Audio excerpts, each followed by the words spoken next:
Xut Paul Apa Bologna li kien direttur tal-Electrogas ma weġibx diversi mistoqsijiet diretti ta' deputati nazzjonalista Karel Aquilina, Peppe Fenekadami u Ryan Kallus dwar allegat korruzzjoni u flus li ġew mill-korruzzjoni dan kif il-Kumitat tal-Kontijiet Pubbliċi kompla jiddiskuti l-kuntratt skandalus tal-Power Station. Paul Apa Bologna li der quddiem il-Kumitat tal-PAC wara nofsinhar f'diversi waqtiet wieġeb biss li ma jridx iwieġeb. I avail myself to the right to silence. Issa, ġara f'dawk il-jiem ta' riżinja tiegħek. X'kien hemm? Kien hemm xi ħaġa dwarek? L-istess ħaġa din barra mit-termini tagħkom nagħtih parir li ma rispondix għal domandi li tisiru b'mod abbużiv. I avail myself to the right to silence. Ara ngħid sew illi inti riżenjajt fit-12 ta' Mejju ta' din is-sena. Kemm għandu avukati, U fid-9 ta' Mejju fis-Sunday Times ħarġet l-aħbar illi inti s-sit tal-kumpanija Kitwake.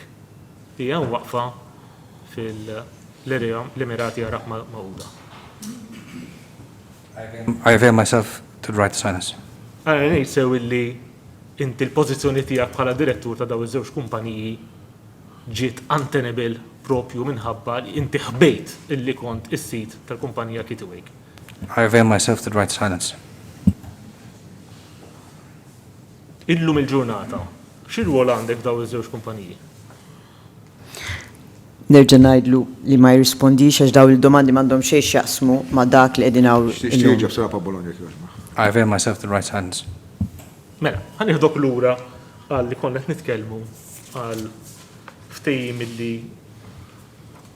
kien hemm li jirreferu għalih bħala l-Project Services Agreement u li għaddejt Il-laqa tal-PAC kienet dominata minn ħafna tilwim b'membri min-naħa tal-gvern jinterrompu numru ta' drabi li deputati tal-oppożizzjoni. Infatti wara dawn l-episodi wara qatt ta' domandi Apa Bologna qal li qed iħossu intimidat u mhuwiex komdu. Yes, I'm certainly feeling intimidated by all of this. No, I'm certainly not feeling comfortable in this environment. Paul Apa Bologna qal li kien hemm madwar 20 laqa fl-Ingilterra mal-gasol dan apparti li kien mistoqsi wkoll jekk kellux laqat f'Kastilja fl-uffiċċju tal-Prim Ministru dwar l-Electrogas. L-eks direttur tal-Electrogas qal li mar darba għal laqa dwar l-State Aid u kien hemm preżenti l-imprenditur Jorgen Fenek. Kienx Kembri kien hemmhekk għal il-meeting? I don't remember. Jorgen Fenek kien hemm? Mr. Fennek, yes, came with me. Mr. Jorgen Fennek. Dwar dan huwa qal li ma jiftakarx min kien l-uffiċjal preżenti li kien qed jirrappreżenta l-uffiċċju tal-Prim Ministru. I can't even remember. I can't even remember. I don't even know the names of the people who were there from the State Aid Board. All right? And the people who were there on behalf of the government. Apa Bologna ammetta wkoll li mar l-Azerbajġan iżdaqqat dwar l-Electrogas. Meta mistoqsi dwar is-success fee tal-Electrogas, Apa Bologna wieġeb li ma jafx kemm kienet. Fil-bidu tas-seduta chairperson tal-PAC ħabbar li ġew preżentati numru ta' dokumenti li kienu intalbu l-eks direttur ta' Nexia BT Brian Tonna.